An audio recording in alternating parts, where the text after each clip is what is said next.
Well, hello everybody, and welcome back to this week's edition of Will and Wise. The Dog Show Drive. Yeah, I'm Will.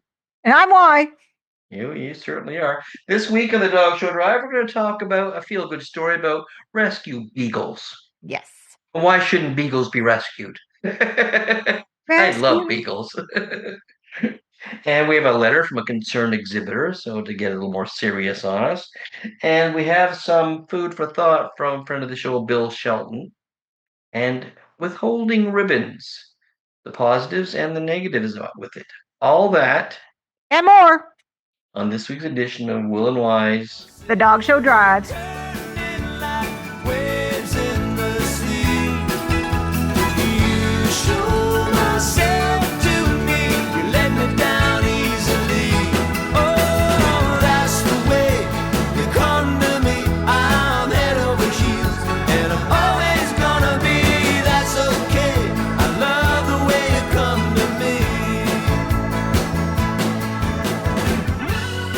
Hi, why? I will. Oh, big weekend, why? Big weekend for you. It was. Yeah. I made it there and back. Oh, good. Yes. Take them down and back. It was. Yeah, it was great. It was I had a lot of fun. I got to see a lot. Forgot how I have not seen my friends, etc., on the West Coast. Yeah. And it's funny because now that you're in a different position, you have to, hold yourself accordingly. But I was very happy to see. It's so good to see you. So take down and back. It was good that, ironically enough, nobody that I knew showed to me. Like I didn't have anybody that showed to me that I knew. So it was, but it was nice. It was a nice entry. The club was great. A big thank you to the Tyee Kennel Club. Wonderful. They had really good lunch. Like seafood. They did have a seafood chowder. I believe Heidi Gervais' husband made it. Oh, wow. Mm-hmm. And I got to meet Laurel and Tempest Depchuk's dad. He was still exhibiting in obedience, and he's 80 something years old, and he's like just a whippersnapper. That guy. Yeah, lovely. Bob, I believe his name was. So no, I had a great time. The club was great. I got a little tour of the town we were in. It's a mural town. So Laurel took me out and showed me all the murals. Murals, yeah. Nice, it was funny. Yeah, so it was great. Great judging panel. The other judges that were on the panel. I was not there long. I was only there really for Saturday, and I flew out Saturday night. So big thank you to Sean Nichols and his travel. Yes, his travel agency, because we're supposed to have him on the show soon. I know, and Sean and I just. It's not so new now. We might have missed the boat. No, we're not going to miss the plane. No, not at all. So yeah, I flew the red eye back. I flew the red eye back, and I believe that's the very first time I've done a red eye.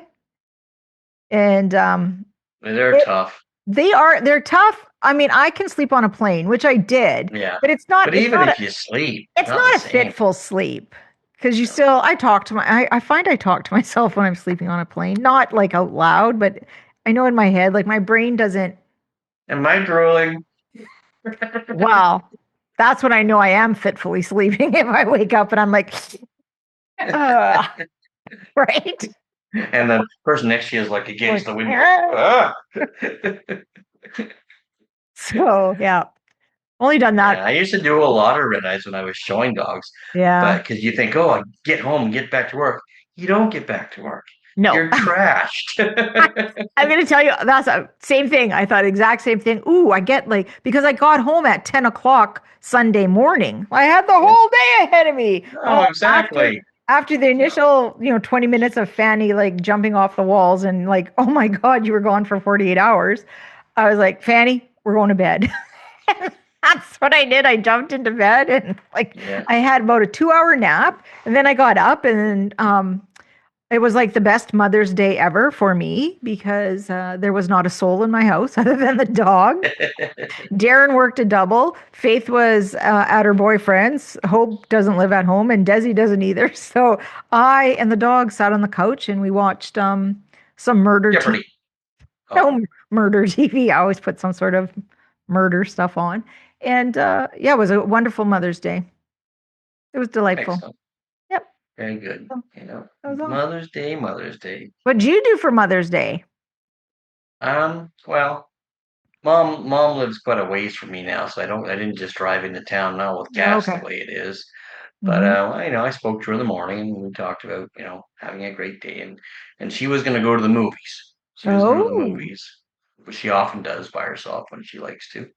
Hmm. Um, the day before though was my Aunt Carol's, I believe her 90th birthday party. Really? So yeah, Wow. so all the siblings were there and the family were there and yeah, so Your family I tends to be, your mom's side tends to be a little long in the tooth, as we'd like to say.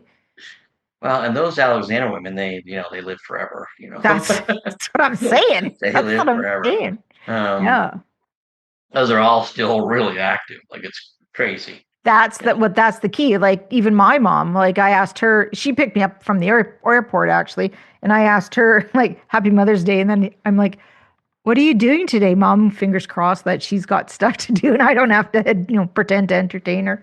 She's like, "Oh no, I have I'm going to the Vic Arnone thing at the Italian Hall, and then I don't know, she was going to some dinner dance later that night, and I was like, "Oh, perfect. Have a wonderful day, Mom." Exactly. Yeah. I went to the Lakefield Farmers Market Ooh, Sunday morning. So yes. How was that? it was good. And since I've had no dogs here, since I've been recuperating and Monica has my dogs, I'm really Lost. little jonesing a bit for dogs. Well, And, because and I they also keep you to a schedule, kind of, right? well, that and they're just there. They're just comfort and whatnot. Yes, exactly. But so at the Lakefield Farmers Market, I said hello to every dog. All these people are like, watch out for the weird dude. He's gonna cut you. You Awesome. don't want to That pet guy your there. dog. I think he's thinking about stealing our dogs. Jersey, there's that one chick, I don't know, she's on TikTok and she's like, that friend that knows too much about dogs. And she's like, is that a Belgian Malinois? She's like naming Yeah. all the breeds, eh? Is that a I Pembroke never let Welsh on that I know Corgi? anything about dogs. I never let on. And there was even a little fat beagle there that I stopped to say hello to. Oh, And I never said it. I never said, oh, I have beagles. Oh, nothing, nothing. they look just like Just this. like that. This actually wasn't a bad one. This was, you see Maybe some you pet bred it beagles and that you don't even know it. maybe she was It a little happens with you long and often. she was very heavy, but she had a cute face on her. So, Yeah. and she was happy to see me. So maybe I did breed her. Maybe. And she's like, Papa, Papa. Where have you been? Daisy Hill Puppy Farm. Can you imagine? What a weirdo. But Yes. it was fun. It was fun. Yeah. Yes. Yeah. So that was all. That's Um, all I did on the weekend. You did more exciting things than I did. I didn't do well, anything. going to a show can be exciting. This is true. Yeah. This is true. I'm gonna visit Kitchener Waterloo this weekend because I have a few Oh, dogs good. entered. I want to go watch. So yeah, Hmm. You were saying that. You were saying that. yeah. My computer screen over here, every once it flashes up something and it catches me in the corner of the eye and I get a little spooked. Spooks you. Yeah. Spooks you a bit. Think it's something going to come out and grab me. So, you got, well, we all kind of got some sad news yesterday. Oh yeah, upsetting news. Upsetting Yes, news very upsetting. about dear friend of the show, Sue Ellen Rempel. Hmm. Jack has sent me a message, telling me what happened. Sue had taken a Jake. Yeah. fall, and Yeah. she was in the hospital, and she's still not walking properly, or Yeah. what else, and so we're all thinking about her Yep. because I am such a big fan of Sue Ellen Rempel. I love that woman. Oh, She was just so much fun to be around. And then when she was judging, it was fun to show to her. And she was a great judge. She really was a yeah. great judge. She Yeah. was easily one of our top 10 judges in the Oh, country. by far, And by far. yeah, and She when she was, stopped judging it was bad for our sport, I think, because she Oh, was I totally agree. Yep. yeah, Yep. she was a really good one.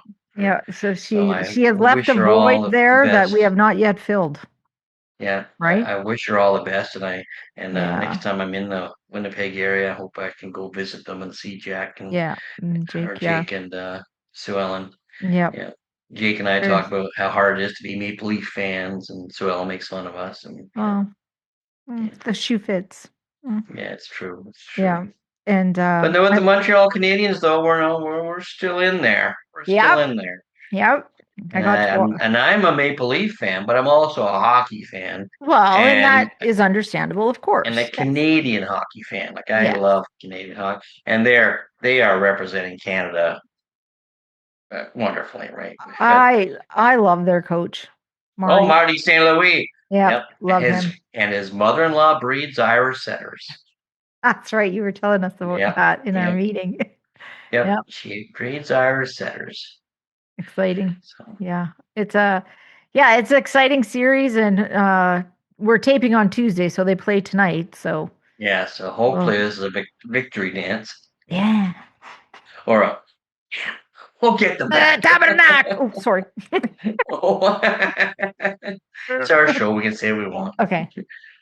Yes. I don't know how many French listeners we have out there, so je m'excuse. So Well, I think anyway, they've got the subtitles going on the podcast, but not on the YouTube.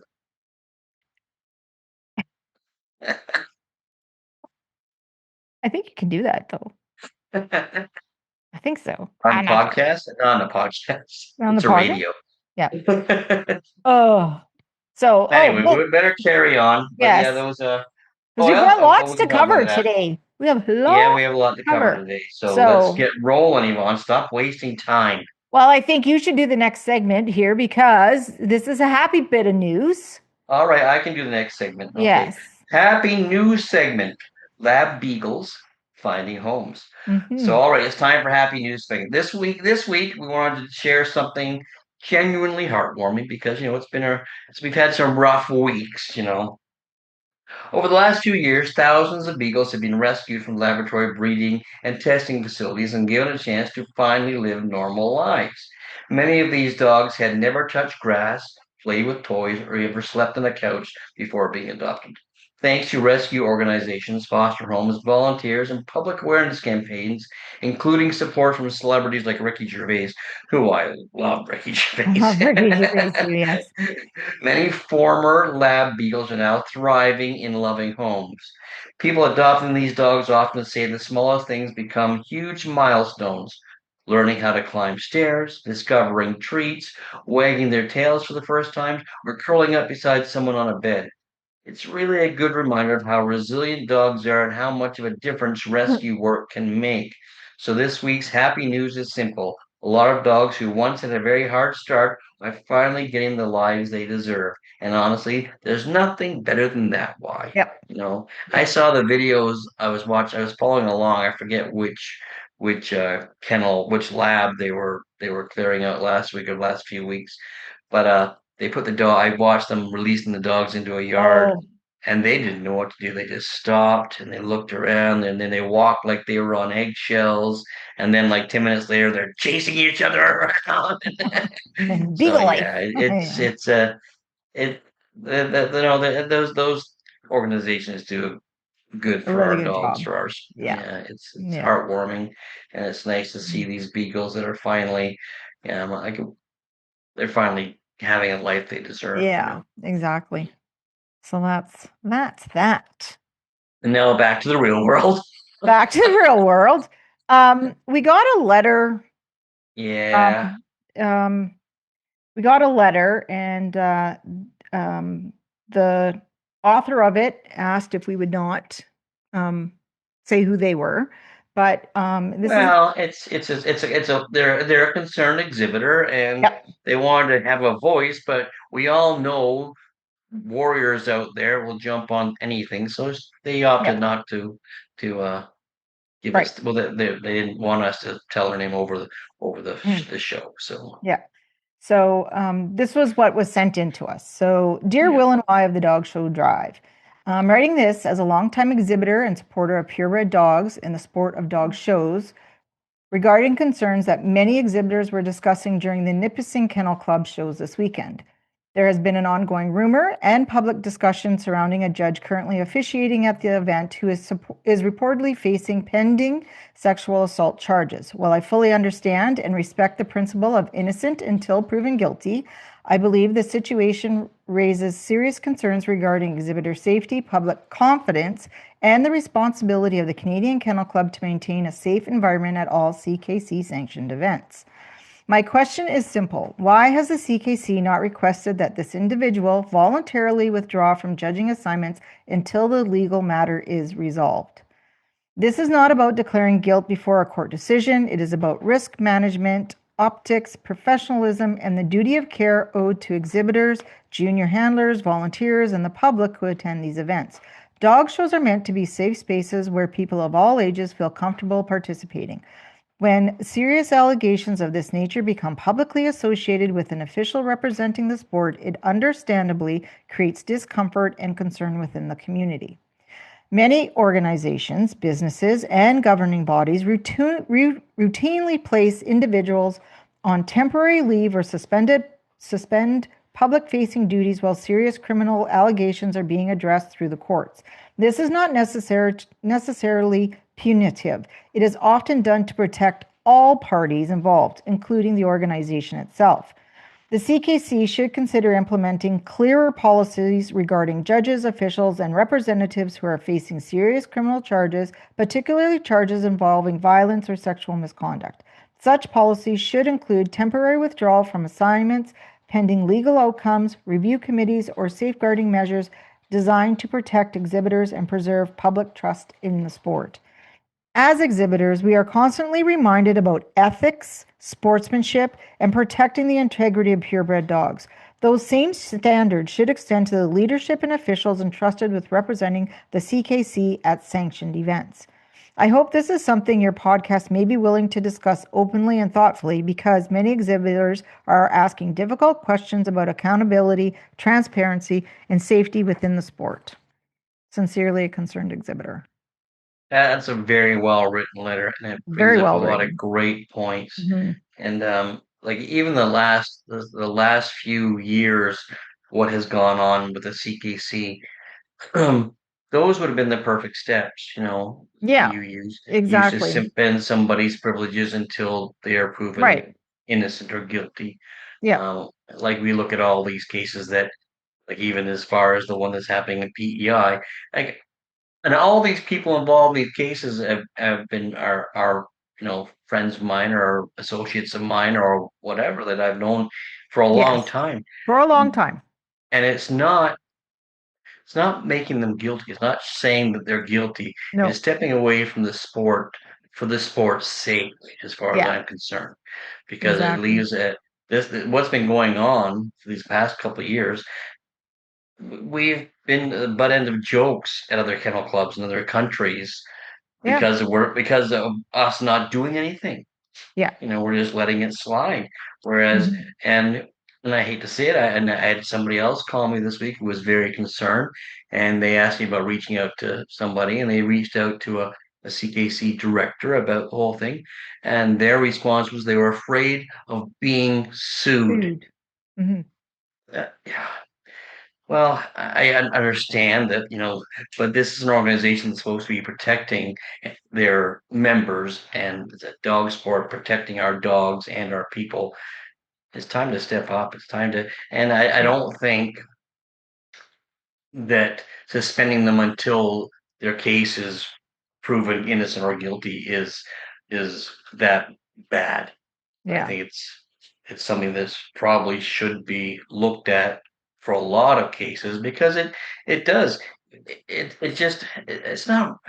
I hate to say it's rubbing in our faces, but it is in a way. It You know? is.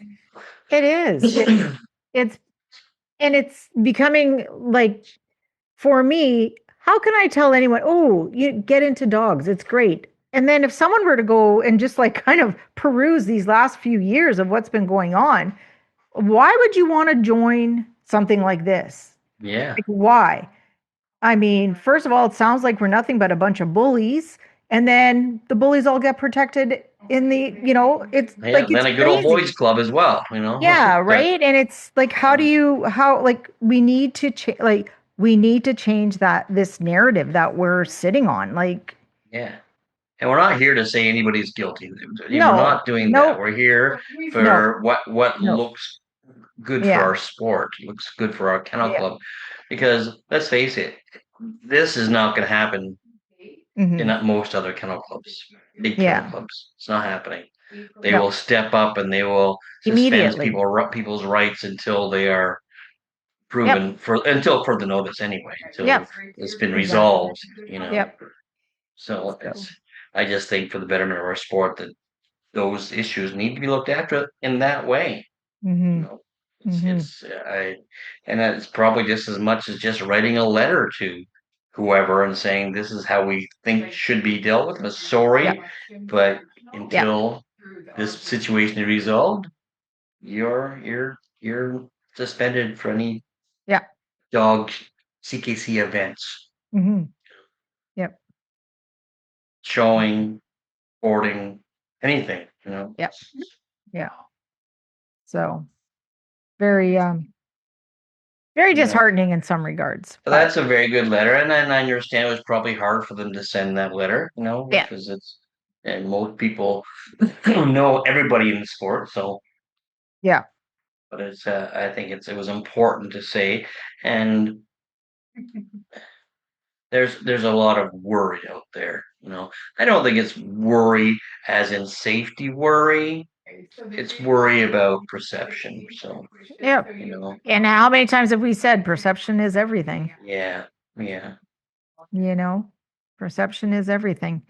So anyway, that's that's something for, for you fellow exhibitors to think about. And Well, and for the CKC yeah, has to, you know, put their yeah, heads together and think n- about this need with some common direction. sense. What's Yeah, we need what's some best direction for on the this. club, Hmm. you know? And again, Yeah, they're not claiming somebody guilty there. That's not their position at this point. Their no, position is suspending until further notice, until yeah, it's been resolved, yeah, you know?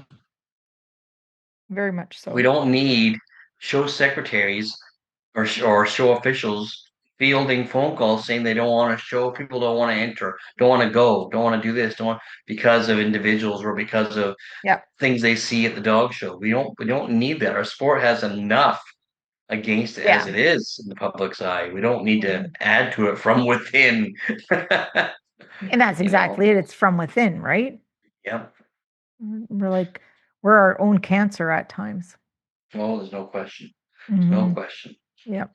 All right. So on to the next item, Yeah. which is also, well, here we go. This was we saw this on Facebook, and this is written by Bill Shelton. He is Bill's a a Pembroke Welsh Corgi Welsh breeder, Corgi breeder. and he Yes, was he's very judging. good. I don't think he's judging anymore. Yeah, Actually, he started judging, and then he decided that yeah. Well, going he's back been to the, judging for years, but I think he yeah, he pulled was out really, he was a good judge too. I enjoyed well, and he showing. was a very prominent judge and a Yeah, popular judge, yeah, and he yeah, was he was good to show to. Like you got really good, yeah. I liked him. Hmm. yeah, and So and but I think he wanted to step back and do more breeding and exhibiting, and yeah. this is what he did. So, but So he's a wonderful individual and a very very smart dog man. yeah. Anyway, go So ahead. this is some food for thought, and this is for all of Oh, us. I'm a little The hungry as it is. So, yeah. So the pet industry is booming.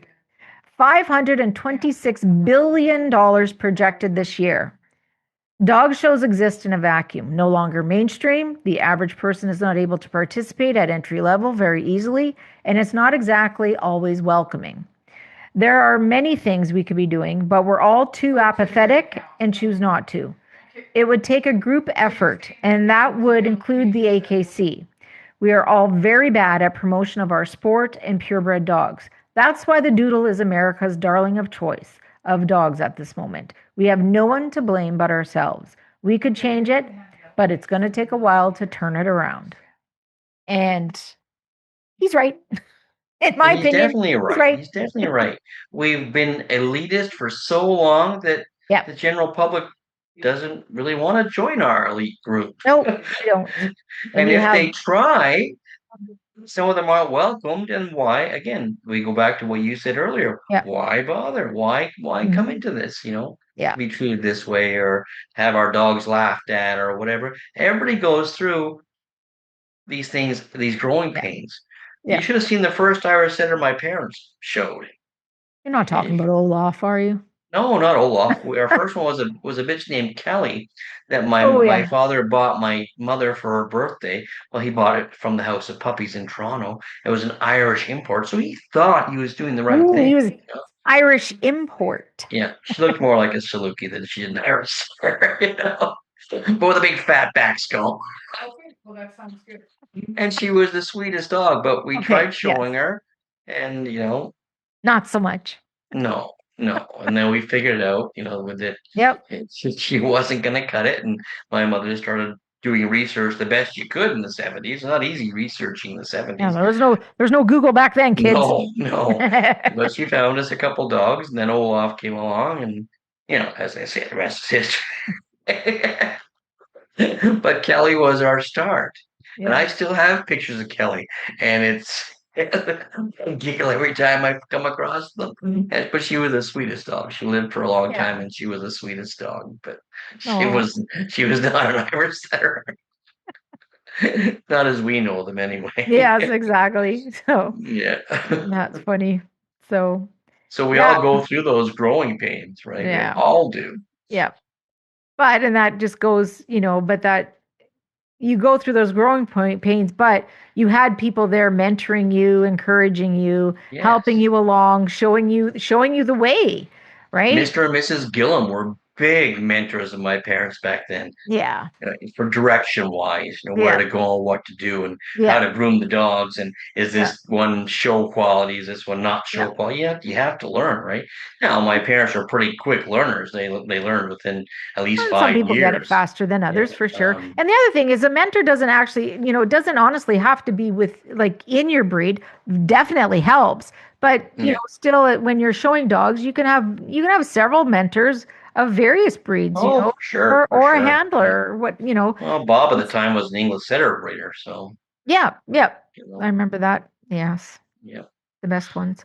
Yeah. So, yep, there's more of how we need to change the narrative as Well, well. it is. It's true. We need to be Yeah. more inviting and more welcoming and more open Yeah. about new people and new dogs. And if someone comes to the show, I know you're busy, but if someone comes to the show and asks you about the breed you're showing, give them a few minutes or Yeah. tell them to come back after Yeah. breed judging or something. And the other thing is if you see a new person at a show and they're doing something that, we don't like, you don't need to go ream them out. You need to just go over and assist them and guide them into the direction that we Right. like.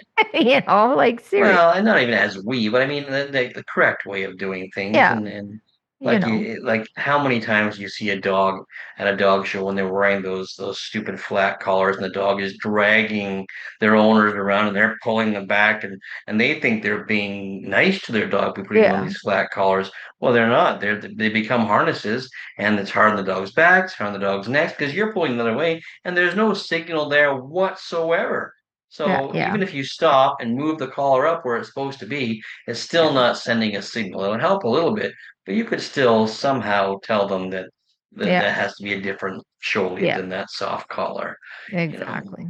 those flat Exactly. collars Yes. and harnesses.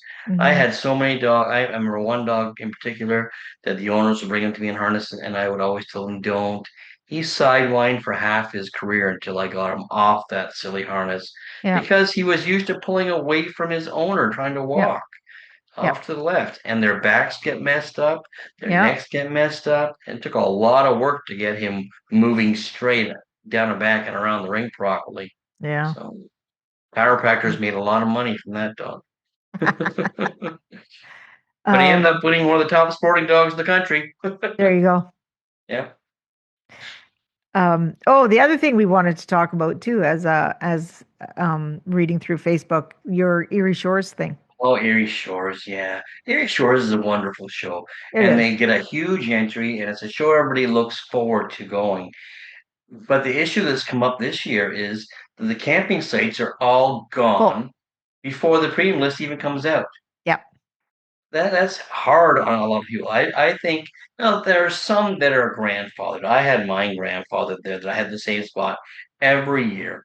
And I'm sure there's still those places, but there's also some that only come for 1 year because they come from Winnipeg or they come from wherever and they book a spot. Then there are some available. I think it would be best for all those concerned if they didn't open those up until at least the premium list is released because that Yep. makes it really hard. You see, all you're seeing now on Facebook is if there's any available spots at Erie Yeah. Shores, I'll pay double this, blah blah blah. Like that's makes it more difficult, you know. Well, So I'm going to tell, like I went to Erie Shores 2 years ago, and I'd have been screwed if I didn't have friends like Monica and yeah, Colin, because yeah. I wouldn't have had, And Monica because, had my grandfathered yeah, spot. So because I'm telling you, yeah. I'm the worst person for getting prepaid grooming. Worst person.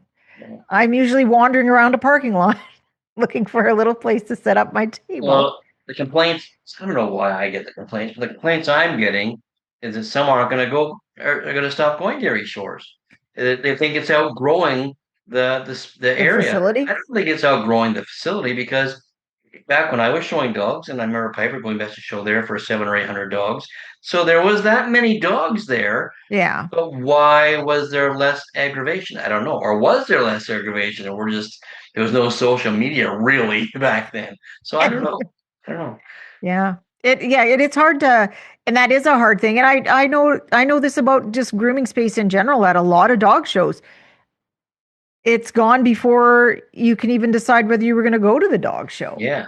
you know? That's Like, not fair to new people that want to go enjoy Erie Shores. Because let's face it, Erie Shores is a wonderful show. It's a yeah. wonderful Oh, show. it was You get delightful. to I there's loved it. always great competition. They bring in a great panel of judges, Yep. and there's lots of depth to watch, and they have Yep. all kinds of different events. It's a very good show.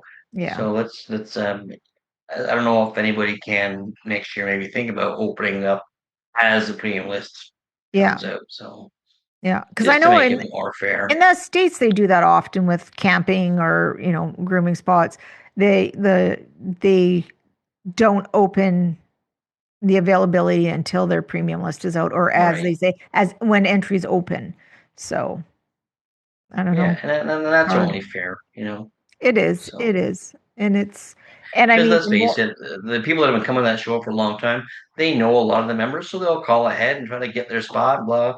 Well, and that's great, but there's still yeah, more people, and then all you're looking for is you're going to cause trouble the day of the setup day.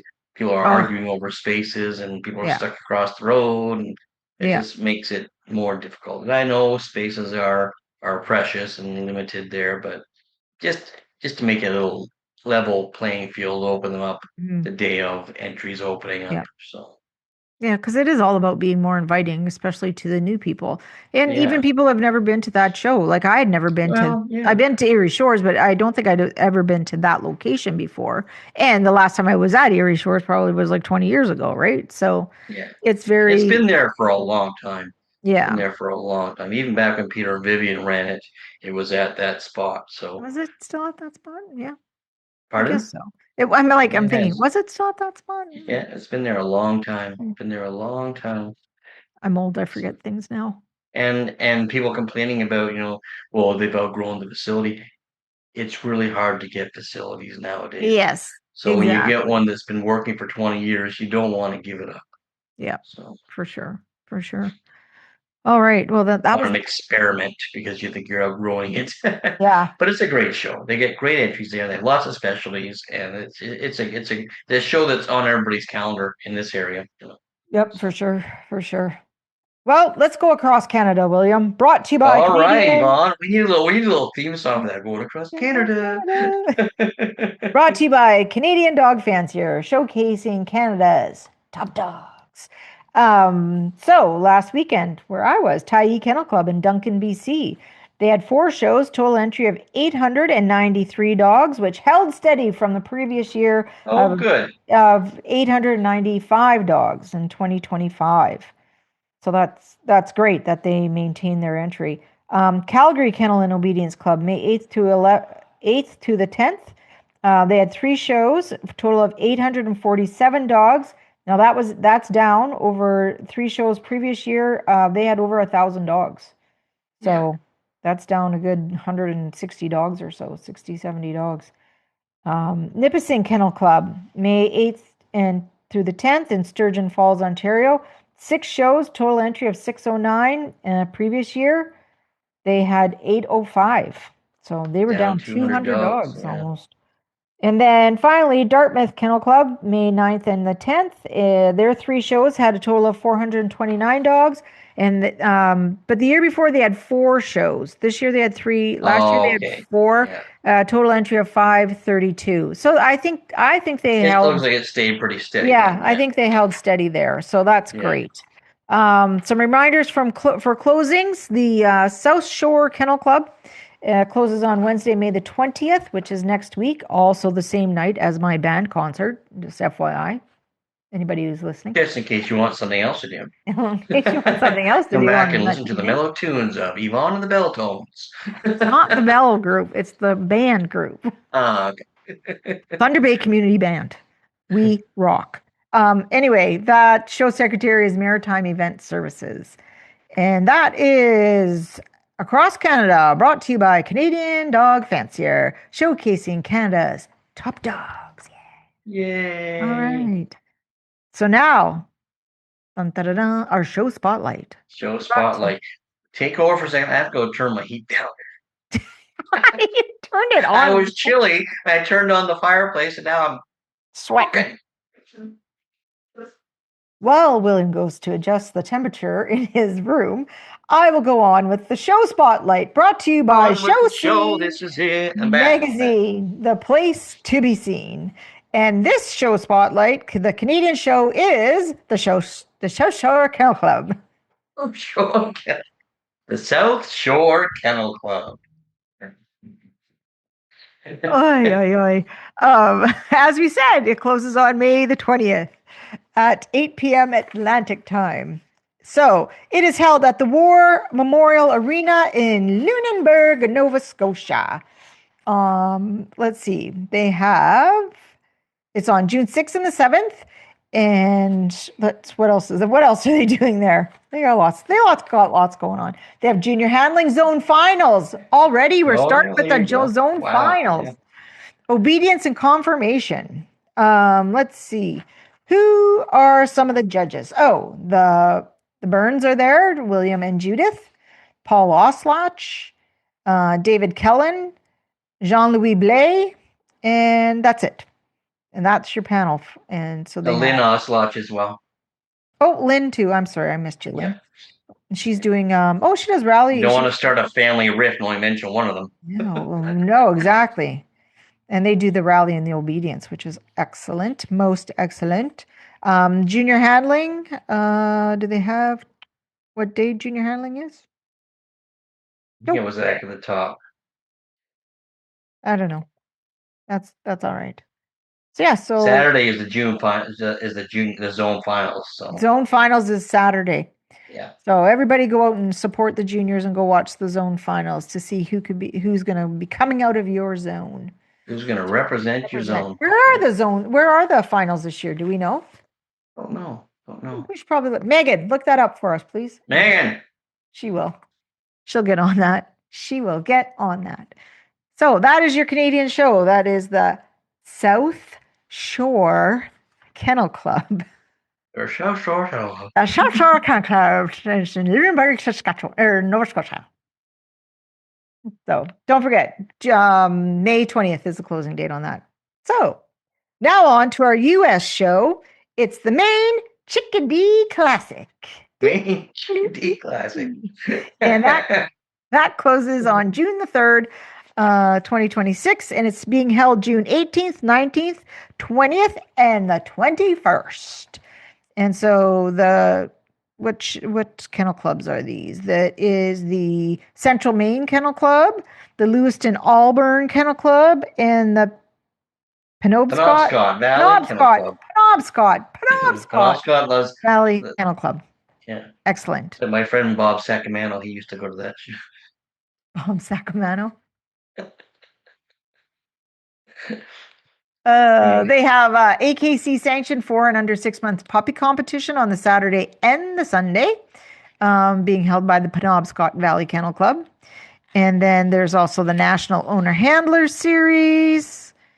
They're having Pee Wee class on Saturday, which is so cute. And yeah, that's everything that Megan has listed here. Oh, they do have a special Memorial Junior Showmanship Scholarship, the Rachel Hunt Memorial Junior Showmanship Nice. Scholarship Yeah. on the Saturday and Sunday. And there's the judging panel, and there's 2 Canadians on the judging panel. Oh, you know what? The one thing we were missing on this that I skimmed over on Thursday, June 18th, 2 all-breed dog shows in one day. So they have 2 shows on Thursday, 2 shows on Friday, and then Saturday goes down to one show Saturday and Sunday are 1 show each day. Oh, nice. So good job. So that is 6 shows in a weekend. Yeah. Nicely done. Nicely done. Some of the judges, John Cole is there, William de Villeneuve, Raymond Filburn, Barbara Heel from Ontario, Canadian, Cheryl Patterson, Canadian, Ben Wall. Oh, I can never say Ben's last name.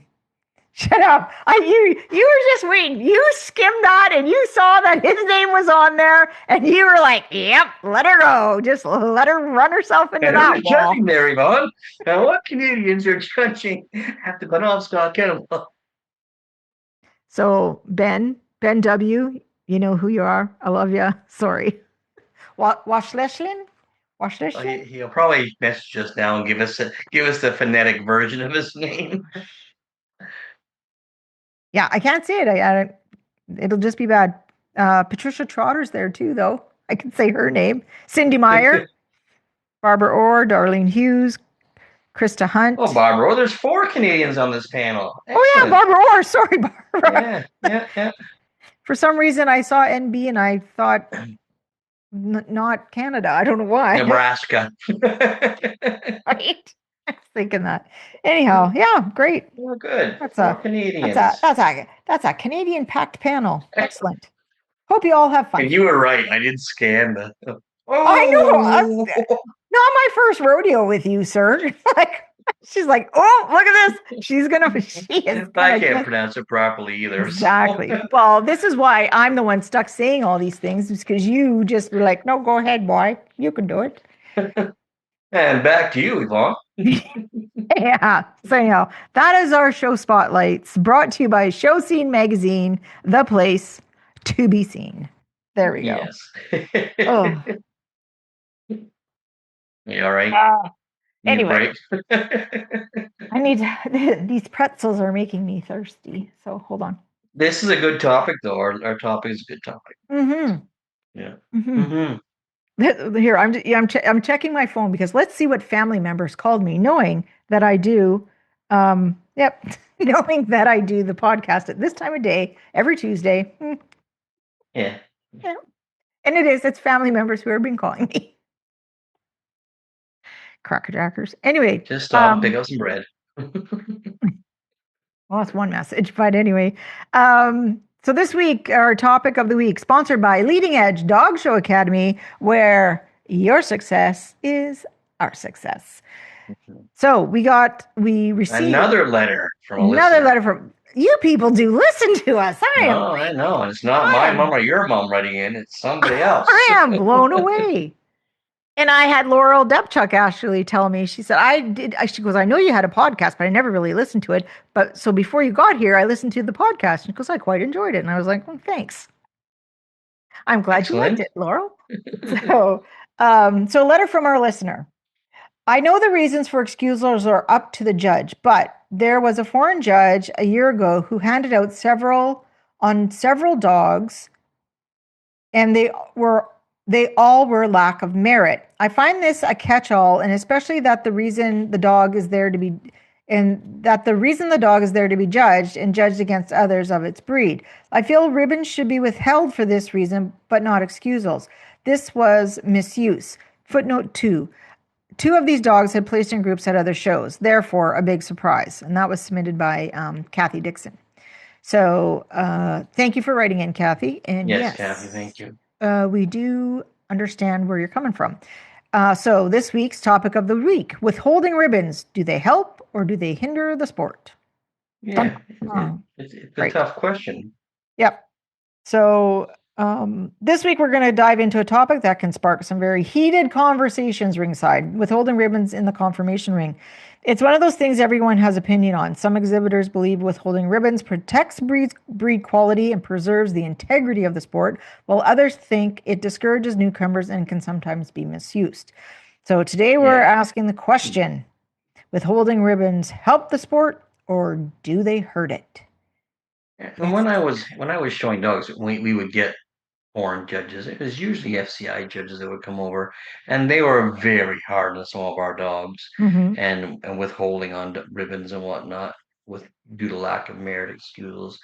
Um, it's a hard it's a hard thing to determine because again, if a new person comes in, I remember I was watching, I can't remember where I was, but I was watching Akitas, and this you could obviously tell that this young man was his first time Yeah. in the ring, and the judge, I can't even remember who the judge was. I don't even, but I don't think they were foreign. But the dog was very mishandled and very, like, it just was not a pretty sight. Well, they withheld due to lack of merit on it. And I felt that was wrong. No, it was a bull mastiff. That's what it was, a bull Oh, it was mastiff Bull bitch. Mastiff. And I felt the bitch was of quality. That just the young man showing her just didn't have the experience to show his dog properly. And I don't think that bitch should ever have been withheld on.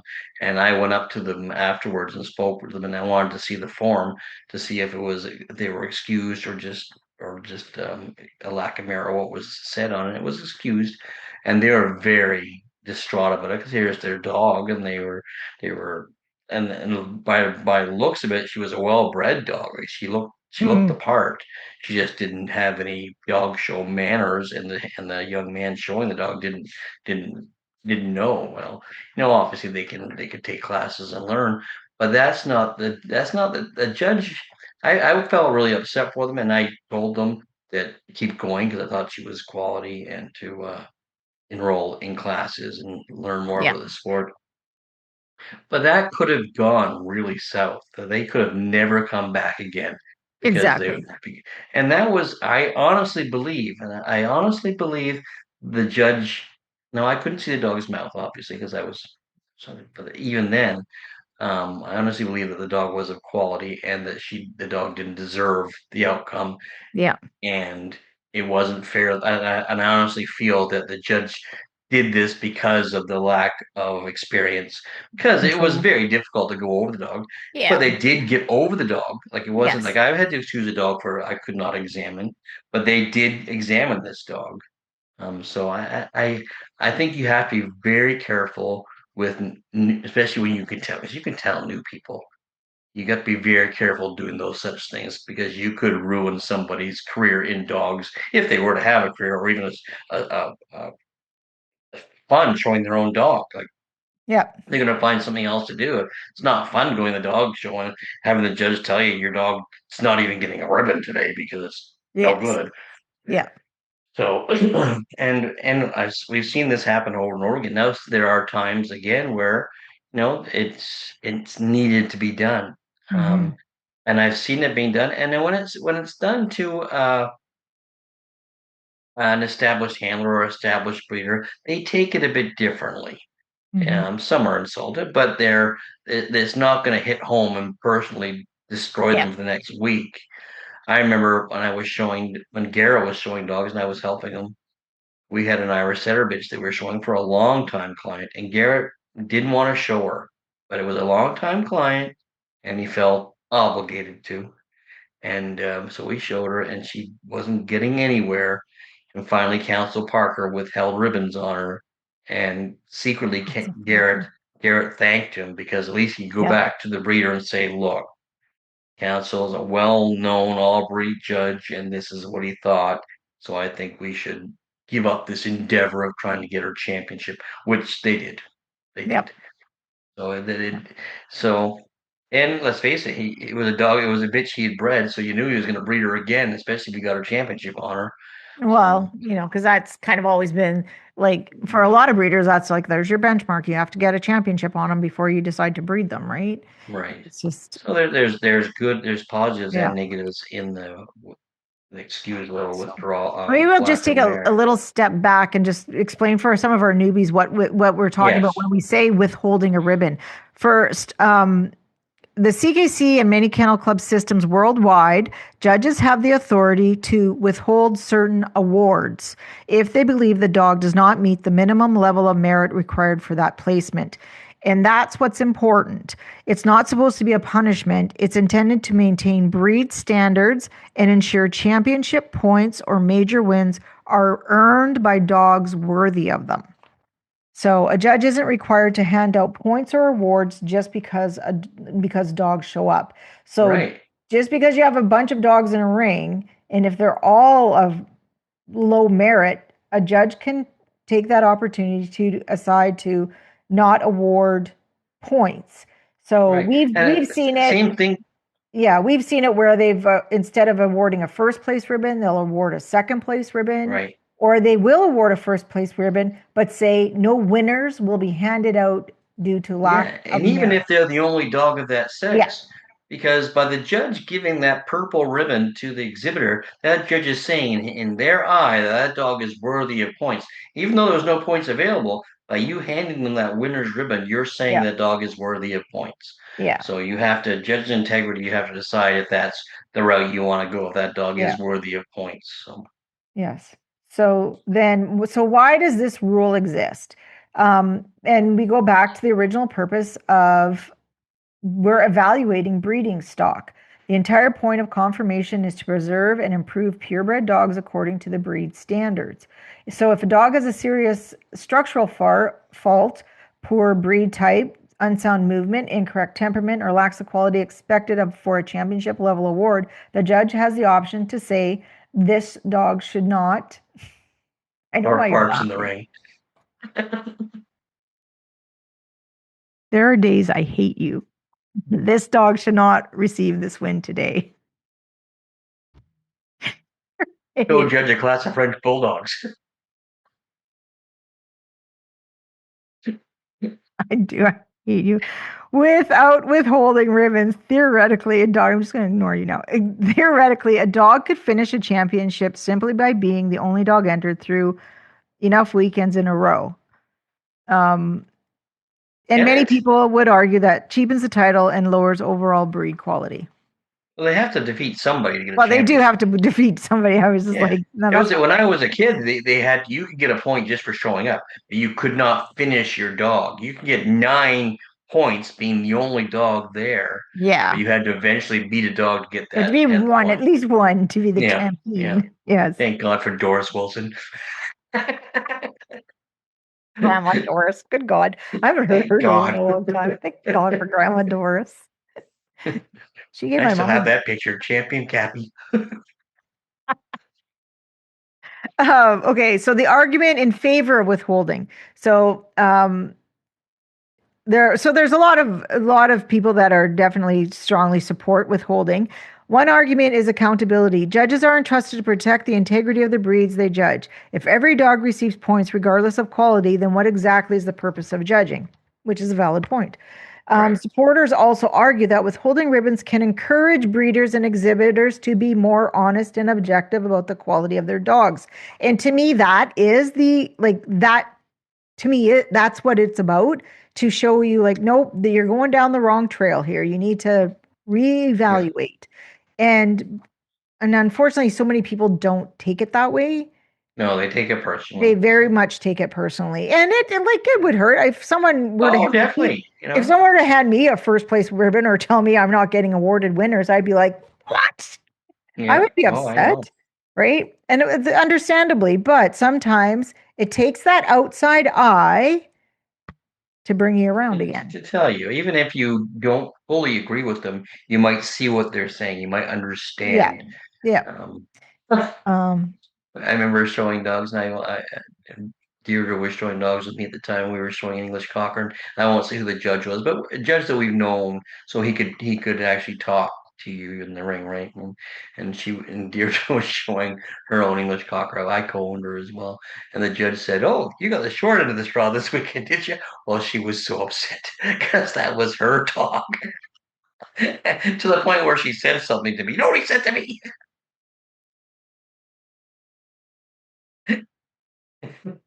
Oopsie. Yeah, so sometimes it's not that Yeah. good being familiar with some Yeah, judges exactly. because they Um, will tell you what they're thinking.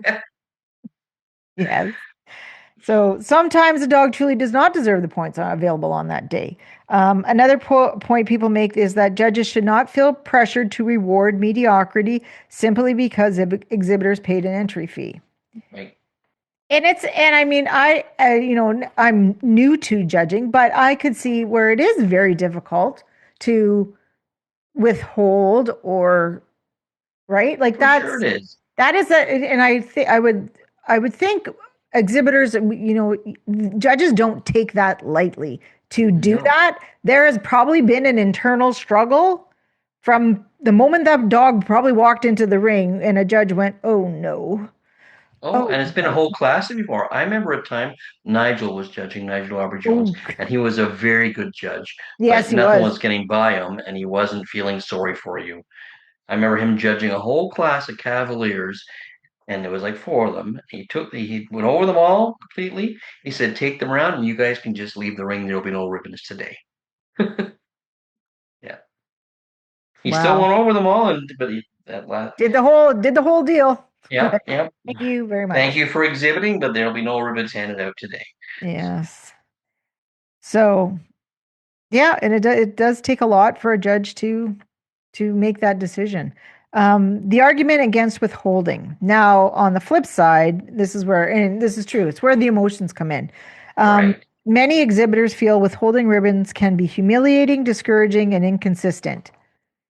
Valid. especially for newcomers. Yeah. Yeah, valid. It's very in it like it Oh, would it's be definitely the humiliating. inconsistency they see because they don't know.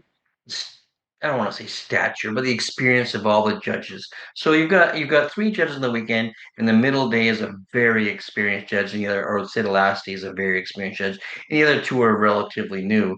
And that experienced judge, the last day, decides to withhold ribbons, and Yeah, the first 2 days they won their points. So it yeah, it, it does come across as inconsistent.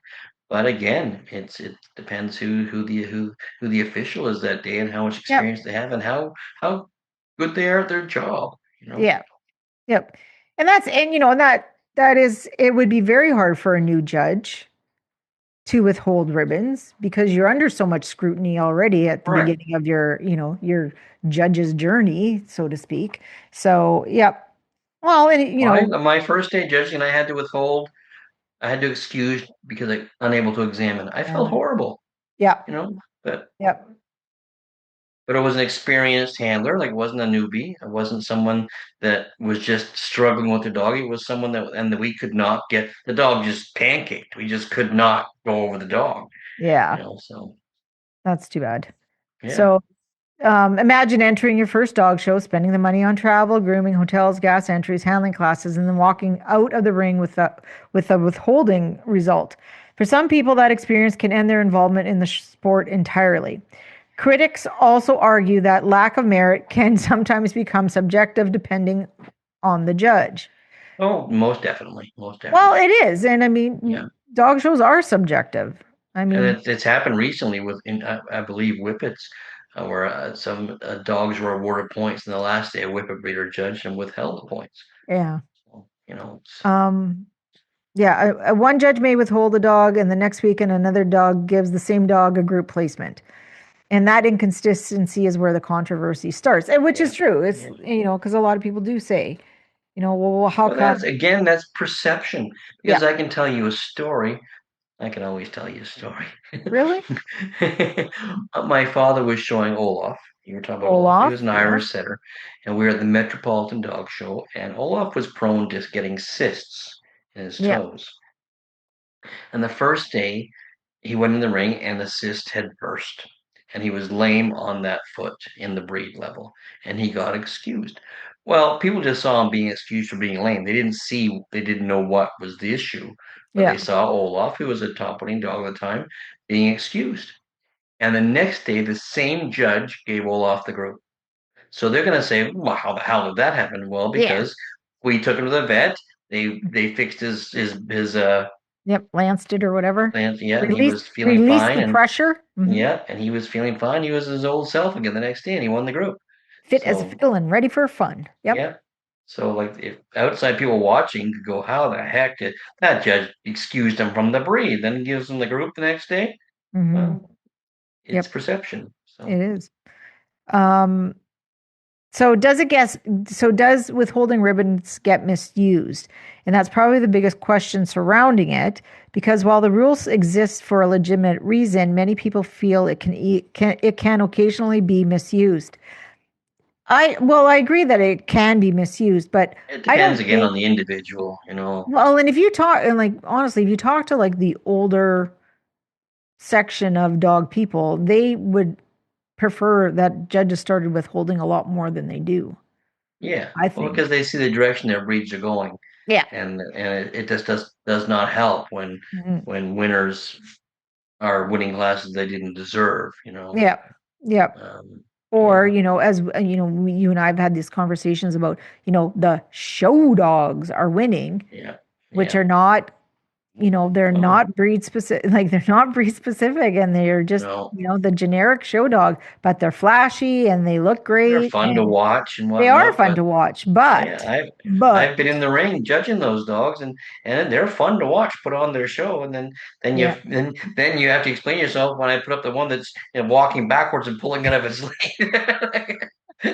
great breed type though. Look at it go. But Yeah. especially at the breed level. At the breed level, Yeah. you're judging the best of that breed. Yes. So it's a little more leeway. I Yeah. find in the group at the group level, showmanship does come into play because there's a lot of For good sure. dogs in there. Yeah. So a And lot when of, you're but when you're no longer comparing apples to apples, right, comparing apples to oranges it's a different ball game, really, right? right, So yeah, yeah. showmanship will definitely come into play in the group at the group level, and best And of like show. I remember showing a young dog one time, another story, and the dog pulled off a really strong best of breed where he was not ready mentally to win. He was a beautiful dog, but Yeah, he wasn't ready to mentally win best of breed.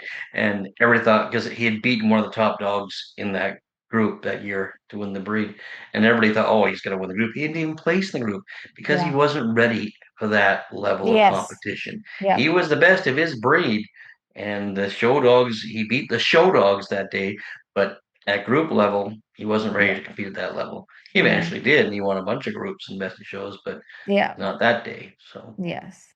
all right, enough of the Um, stories. I'm sorry. that's all right. So there's also the uncomfortable conversations about whether personalities, politics, or reputations can sometimes influence these decisions. Well, that we always get to talk about the judges stuff, blah blah blah. Um, it's a dog show, and that's, it's. I'm not saying that this is what happens, but I think a lot of people think that happens more than it Oh, yeah, it's does. all perception again, though. It's like Yeah.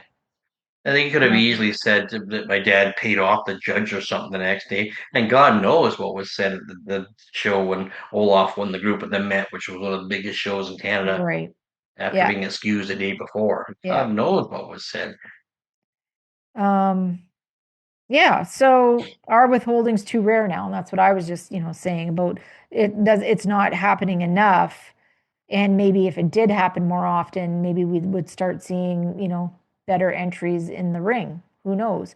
And I Yeah. do believe it comes down to, you have new people that come in and maybe they don't have the best example. See, because I've heard this conversation too, where, this is a new person and this isn't the best exhibit that they, in the ring, but to withhold the ribbon, you are quashing their drive to even do this anymore because they don't have the best exhibit. And we all know that sometimes it's really hard to buy a good show dog, like a good dog, because breeders tend to keep them for themselves. And you get that whole narrative is like, how am I ever going to get a good one? Because I can't buy a good one from a breeder because none of the breeders will sell me anything because I've never done this before. I don't have enough experience, Right. They don't have etc. faith in you yet. So Yes, it was exactly. easier when we were kids. People had more For faith sure. back then.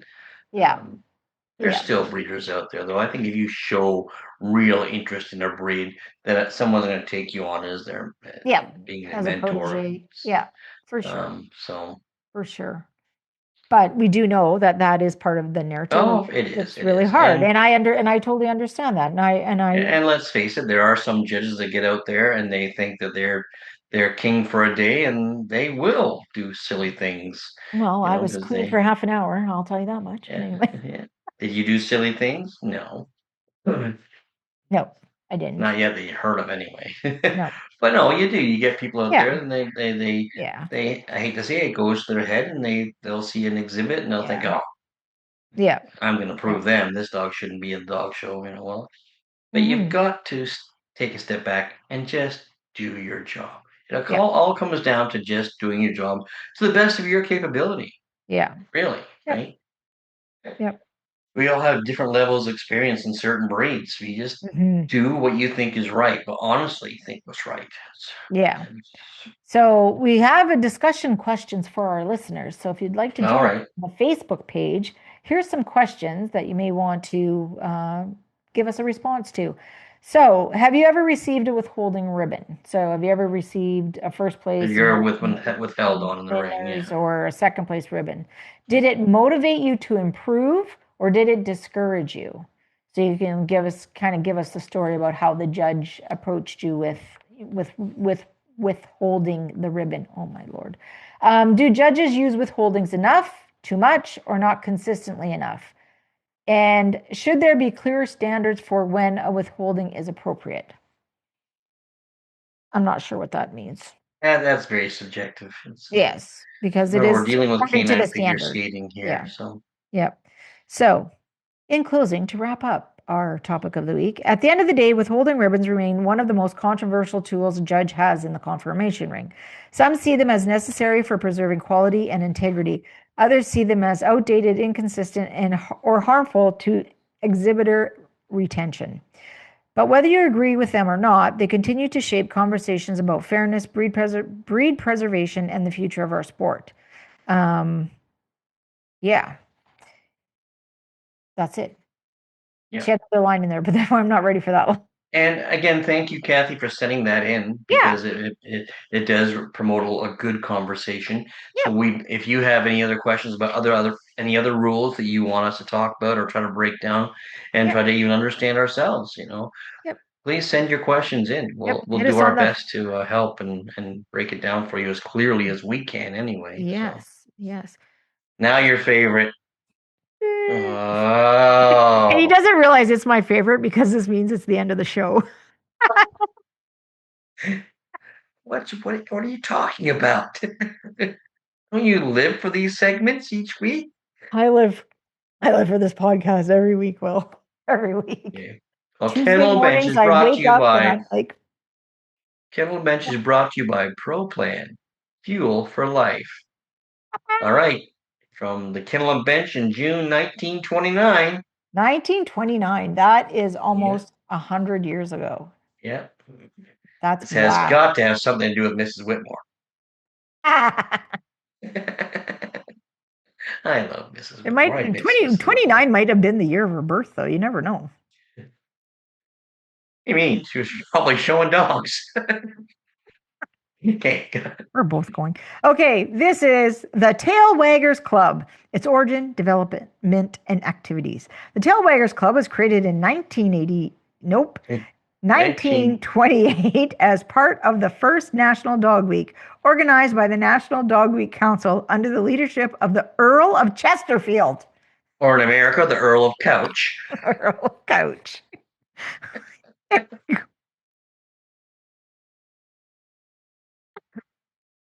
The Earl of Sofa. Oh my Lord, it's been a long show. Okay. Its goal was to educate dog owners about proper care, health, and responsible ownership while also raising money for canine welfare causes. At the time, there were over 3 million homes in Britain with dogs, and the council believed many problems involving dogs came from owner ignorance rather than the dogs themselves. Imagine that. Yeah, imagine that. Imagine it's the people that's the problem. National Dog Week aimed to improve the health and happiness of dogs while helping communities better understand responsible dog ownership. The organization also focused on fundraising for veterinary research and canine health programs, especially the Royal Veterinary College Canine Diseases Appeal Fund. Funds were needed to modernize facilities, support treatment for thousands of dogs, and establish a chair of canine medicine and surgery to research diseases that still had no known cure. The Tail Waggers Club became extremely popular, attracting thousands of members, including Peggy, the dog of Princess Mary. Membership included a collar medallion, certificate, dog owner's guide, and access to expert advice on dog care. The Tail Waggers Club quickly grew after its launch in 1928 during National Dog Week, expanding from its first few members to over 10,000 by late 1928. Wow. And doubling to 20,000 by early 1929. The growth continuing at about 250 new members per day. Wow. Membership spread widely across nearly 2,000 towns and villages in the British Isles and soon became international, with dogs enrolling from across Europe, the Americas, Africa, Asia, and the Commonwealth. The club welcomed dogs whose owners committed to basic standards of care, such as clean water, proper food, exercise, comfort, and kindness. Membership required a small fee and provided benefits for both dog and owner. Dogs received a silver collar medallion and identity number, while owners received a certificate and access to free expert advice on dog care and health. The club's broader purpose also supported canine welfare and veterinary research, particularly work at the Royal Veterinary College. The Tail Waggers Club membership package also included several benefits for a small fee. I think we've already said this. Blah, blah, blah, blah, blah. A membership certificate. Okay, free lifelong postal advice on dog care and hygiene, a copy of the Tail Waggers magazine featuring dog stories and articles, and a booklet called The Dog Owner's Guide, written by an expert on dog care.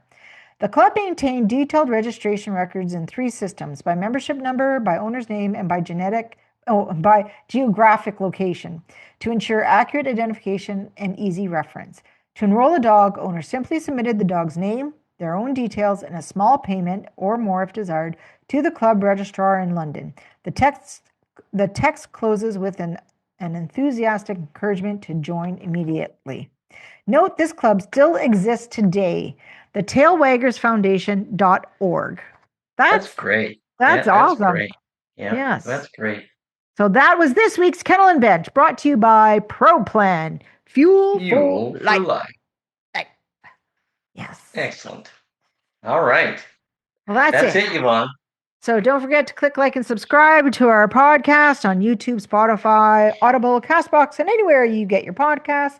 Check out our Facebook page, The Dog Show Drive, Canadian Edition. Email us your ideas, comments, and more at dogshowdrive@gmail.com. All right. Very good. Take us away. So everyone going to a dog show this weekend, seatbelts on, glasses on. Till next week, guys. See ya. Stay safe.